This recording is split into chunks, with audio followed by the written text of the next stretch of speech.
Something magic happens every time you go. You make the magic happen. The magic of Orioles baseball.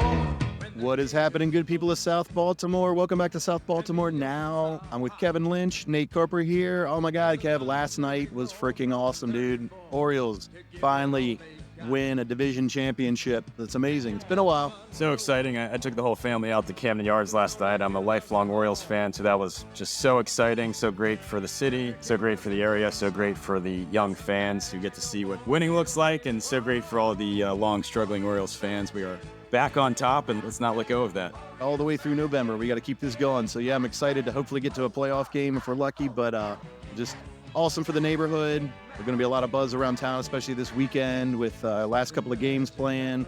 We got some great festivals happen out there in Pigtown and Cross Street and so forth. And I also want to give a shout out, if I can, to our own South Baltimore directory, which you can find at directory.southbaltimore.com. I want to make sure you check out that for all the latest events, coupons, and deals that we got going on, and great restaurants and specials that we have happening there. So make sure you check that out.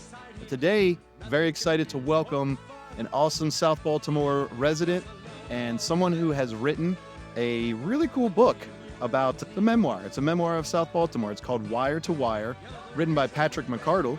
And thankfully, we have Patrick McArdle on today. Yes, I'm very excited to have Patrick McArdle on. I love his book. It's about South Baltimore and the Orioles.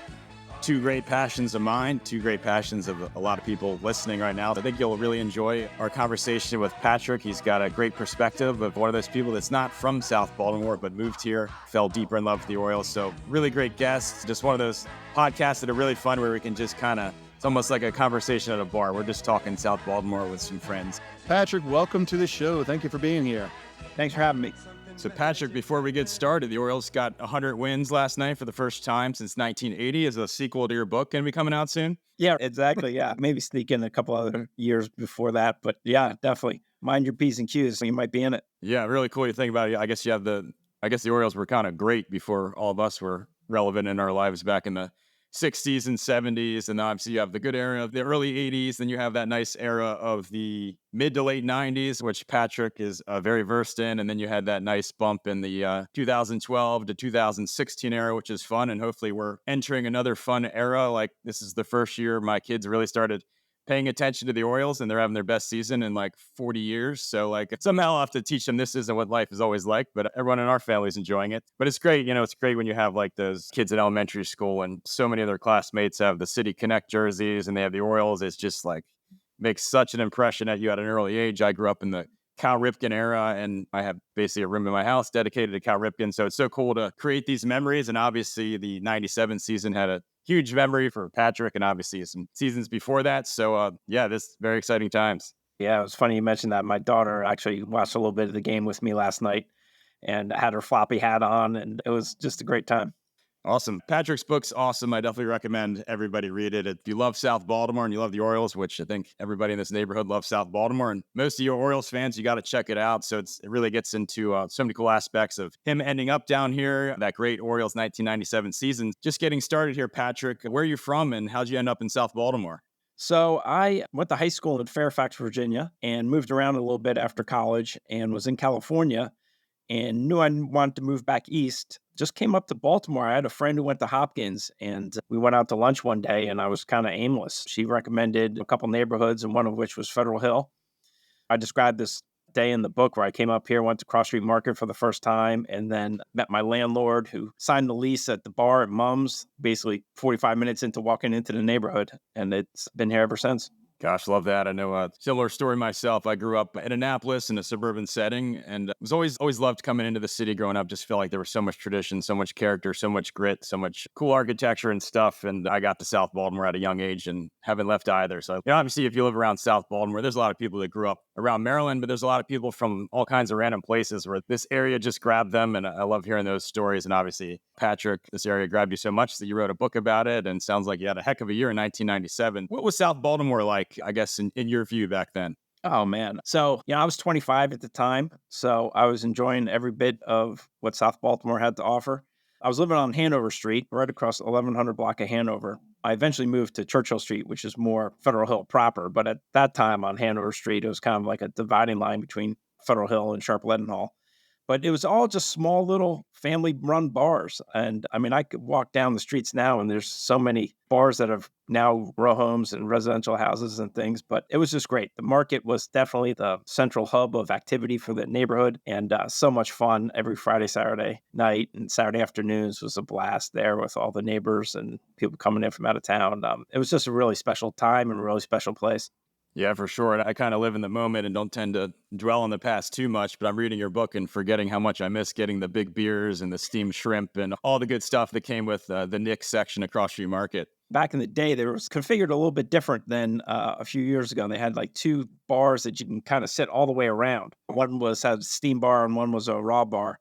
And it kind of was right in the middle of the space. It just made everything even more crowded and tight packed. And you were just jammed in there with everybody. And it was great. And I love how you talk in the book about all the different walks of life that are in Cross Street Market when you would go there, from people of every race, people of every socioeconomic situation. So just talk about the vibe that was at Cross Street Market back in the late 90s. Oh, it was special. It was special. I remember me and my brother were in there one day eating some steamed shrimp. And there was an older African-American woman sitting next to us. She was probably in her maybe late 60s, early 70s or something. And after we were done eating, the shrimp comes in those little paper bowls. She said, "Are you guys done with that?" And we said, "Yeah." And she just crumpled up her napkin and threw it in our bowl. I was like, "Thanks." "Oh, okay. We'll take care of that for you." Just so many people, meeting so many people there. It was just a great time. And of course, I just happened, I mean, as luck had it, I lived 2 doors down from Marianne, who's the longtime oyster shucker and bartender there at the market. And she was great. She was super nice to me from the first day I moved into the neighborhood. So it was always great to kind of feel like I had a little inside connection there too. Whenever I walked in, it was packed. She would recognize me and maybe give me a little preferred service or whatever. And it was really, really great. I always talk with my neighbors and friends where it's kind of like in Baltimore, you take off your work clothes and literally nobody cares what you do for a living, where there are some cities where, what you do for a living is really your identity and what people want to talk about at the barbecues and at the bars. But certainly we always joke, there's some of our neighbors we've known for 20 years. We have no idea what they do for a living and nobody really cares. And of course, the one question people might ask you is, where did you go to school? Which is obviously a question about high school in Baltimore. But I love that Baltimore. It's just, I don't care who you are. You don't care who I am. Like, here, can I put my trash in your bowl? Like, it's just such a no nonsense, simple town that if you're looking for something like that, it certainly just grabs a hold of you. Definitely. Absolutely. I guess talk about becoming an Orioles fan. I know from reading the book that your dad's a Mets fan and you came to Baltimore and you were looking for something to make yours. So talk about the process of being a Orioles fan and kind of talk about those special early years of Oriole Park at Camden Yards. Yeah, so I grew up in Fairfax, Virginia. So at the time, the Nationals didn't exist. So I guess Baltimore was like the closest team. So I was a fan, and then Cal came around. So I was definitely a fan of the Orioles and Cal Ripken and things like that. But the mid to late 90s, I mean, Camden Yards was packed every single night. They had that scalp-free zone that was just a great little microeconomics lab of fun. So I used to go to games all the time. When I lived on Hanover Street, I would just walk over, go to the game. It wasn't even a question. If they were home, I was going to the game. And that team was just something special. I mean, Cal Ripken and Rafael Palmeiro and Eric Davis, Brady Anderson, Mike Messina. I mean, the team was loaded. And of course, a bunch of them lived in the neighborhood.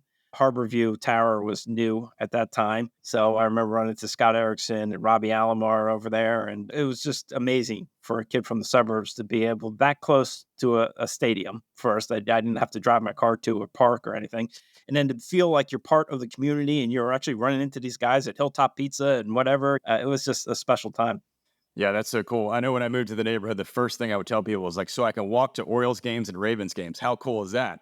And now 20 years later, when people ask you why I like the neighborhood, the first thing I say is, you can walk to Orioles and Ravens games. I'll get into the other 100 reasons I like the neighborhood. I'm sure there's other great neighborhoods, but I can walk to Orioles and Ravens games. I mean, like, that is just so cool because like times like last night where I went, it's like game starts in a half an hour. All right, let's get in the car and get there. And you'll basically be there for first pitch, whether you want to drive or walk, depending how close you live. But yeah, it's very cool. And on Wednesday, it was 3:00 in the afternoon. I had a friend text me, said, "Hey, you doing anything tonight?" I was like, "No, I was just going to watch the game." He said, "How about we go?" So we just grabbed some tickets. 2 hours later, we're at the ballpark.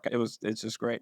So I was in high school during that 1996 season. There's obviously the catch by Jeffrey Mayer that really just kind of really deflated the Orioles' hopes. I think they would have been up a couple games. Yep. Going back to Yankee Stadium after that. I remember that day in school, I grew up in Annapolis, which was all Orioles fans back then, probably still is. And nobody talked that day. It was almost like a day of mourning of like, can you believe that call? Can you believe what happened there with Jeffrey Mayer catching that ball? And it was just like there was no Ravens back then. The Orioles had such an impact on the area. And it was just like almost like a day of mourning. And obviously that series wasn't over, but I guess people can tell you why if that catch wasn't made, maybe that whole season goes a little bit different. So talk about watching that 1996 season and that moment against the Yankees and how maybe that shaped you becoming an Orioles fan and really wanting to be really in and really dedicated to that 1997 season. Yeah, so 96, I was living in California and I drove cross country and back home.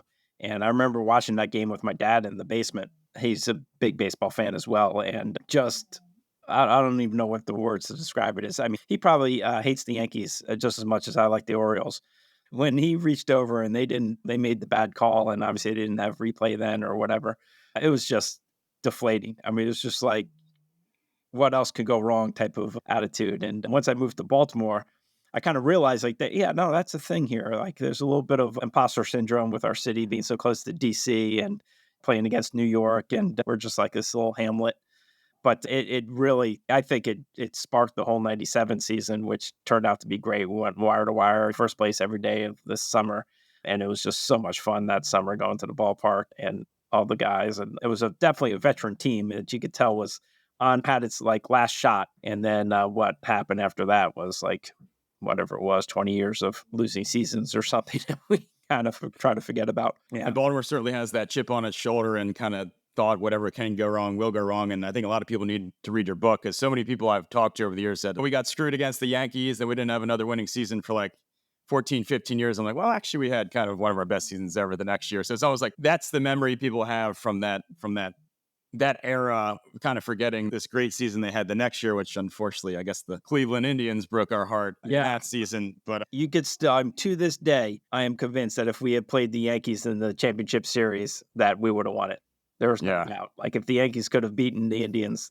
Yeah, that was certainly a frustrating series for sure. What were some of your favorite memories from going to the games that season? Yeah, certainly Mike Mussina almost pitching a perfect game into the ninth inning. That game was amazing.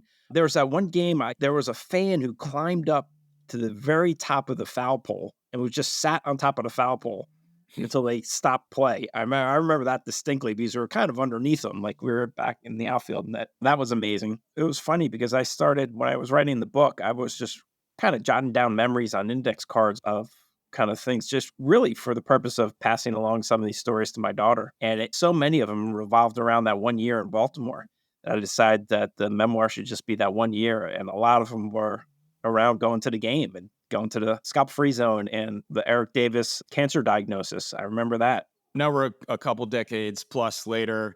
South Baltimore's obviously gone through a lot of changes. So in your opinion, how is South Baltimore the same? How is it different since the 1990s? I think the people are pretty much the same. See, things have certainly changed. What happened was I think it got stalled for a few years. It just didn't change. And then all of a sudden, big changes came in a big wave rather than just incrementally changing, continually changing. I'm not one of those people who think that things should or necessarily can just be frozen in time. Mm-hmm. But the people are still the same. And that's what's the core of it. The three of us all live in a neighborhood, and we could, I'm sure, if we started talking, there would be multiple connections between all of us in terms of people and friends and places we go. And, oh, yeah, no, I was at that party too, and that type of thing. Yeah. And that's what really makes a neighborhood special. I love it. Every time me and Nate are like, oh, do you know this person, that person? 9 times out of 10, the answer is yes. It's like through school or through our kids' activities or through going to the bar or through our different jobs. It's like you're around South Baltimore long enough and you're going to know most of the other people that are pretty involved in South Baltimore. So yeah, it's certainly, I love how it's like a small neighborhood within a big city. Yeah, definitely. Like a perfect example is this past week, I know our mutual friend, Jim Gonzarowski, was getting all just texted me. He literally just texted me while this podcast is this recording. Yeah. He's giving away light bulbs that are orange. Exactly. That's what I was saying. That's right. Yeah. So like my neighborhood's like littered with orange light bulbs. And I mean, how cool is that? Just some guy decides to paint the town orange and giving away orange light bulbs. Shout out Jim Gonzarowski, great supporter of SouthBeaver.com over the years, and it's got some cool light bulbs. Your professional background is not a book writer, and one of the things I've loved about being a business writer is I love covering businesses and small business. I think every story is so interesting. But really, the pandemic, I feel like that entrepreneurial spirit, the creativity reached an all-time high because people are at home. They're thinking of what they'd rather be doing, all these cool ideas. Everyone's like baking banana bread nonstop. And I think we've got some bakeries out of that. So I think while the pandemic was tough, I think a lot of good ideas and a lot of good businesses were born out of that. And we're still writing about those nearly every week. So how did you come up with the decision to write this book? And tell us a little bit. As I said, it started by just wanting to pass some stories down to my daughter. I moved around a little bit when I was young and had a few different jobs and careers and things like that. And so I just started jotting down memories on index cards and started organizing them, and kind of came up with this idea like, hey, it'd be cool to parallel the stories of my moving to Baltimore with the Orioles season that year. And the writing, it just flew. I mean, I wrote it in probably 2 months. 2.5 months, got it edited and published it. I wrote it in January and it was published by April. And how's the book been received so far? It's been, it's blown me away. I mean, the reception has been unbelievable. Some people read it as like a love letter to the old neighborhood, which it is. Some people read it for the Orioles stuff. Some people read it for just like a coming of age story. But the feedback has been unbelievable. So many people, even like longtime residents of the neighborhood, will stop me and just reminisce about the old market and the old neighborhood. And Orioles fans will stop me and talk about Cal and all those guys. And I've been blown away. I love it. I have a text chain with my friends. We're all Orioles fans. And I was jokingly showing him like the roster of the Little League guys I'm coaching this fall. Literally 4 straight names. It was Brooks, Calvin, Camden, and Camden. And I was like, this is what happens when you coach Little League in South Baltimore. And then after I texted them, I'm walking my dog home from dropping the kids off, and my dog runs into another dog named Ripken. So it's just like, not only is this area great, but the Orioles just have like so much love by the community here. So it's awesome to kind of wrap those cool things together as you've done in your book. Obviously, you put a lot of your personal story out there in the book. Does anybody come up to you and be like, where's your life now? What happened next? So what's Patrick McArdle up to now? Yeah, there's a few requests for sequels. A couple people are now minding what they say around me, that type of thing. Welcome to my world. Yeah, no, I kind of put an epilogue in there that kind of wraps up my life post 1997 or something. But there might be another book in me somewhere. Awesome. Hopefully the Orioles are now division champions. They will start their playoff journey a week from tomorrow in the ALDS. So hopefully, gosh, a World Series would be incredible. But I think this team is built to be good for a while. So hopefully, if not Patrick, hopefully the next listener out there might write another great book about the Orioles and hopefully throw in as many South Baltimore anecdotes as possible. I can't recommend this book enough. It's really good. It's so much good stuff about South Baltimore, though it's really cool to go back down memory lane with this book. And obviously that was such a great Orioles season. Thank you for writing this book, Patrick. It's really good. And I hope so many people in South Baltimore are enjoying it as much as I am. Yeah, thanks for having me. Thank you so much, Patrick. And before we jump off here, do you want to tell people where they can pick up the book if they're interested? Sure. Obviously, Amazon. You can get a copy there. Also, Sharon at Cheese Galore might still have a few copies available for purchase. Or if you run into me on the street looking for a cold beer at a reasonable price, I could probably hunt down a copy for you. You just keep a backpack full of them just in case. Not really. It's been great.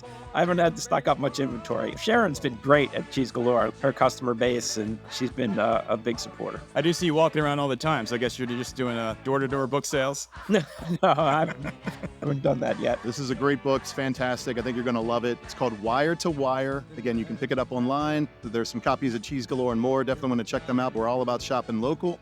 Patrick, again, thank you so much for jumping on the podcast today. Thank you guys for having me. Maybe I'll run into you at the stadium during the playoffs. Oh, let's hope. Oh, let's hope. Absolutely. Thank you so much. Let's go O's. Something magic happened.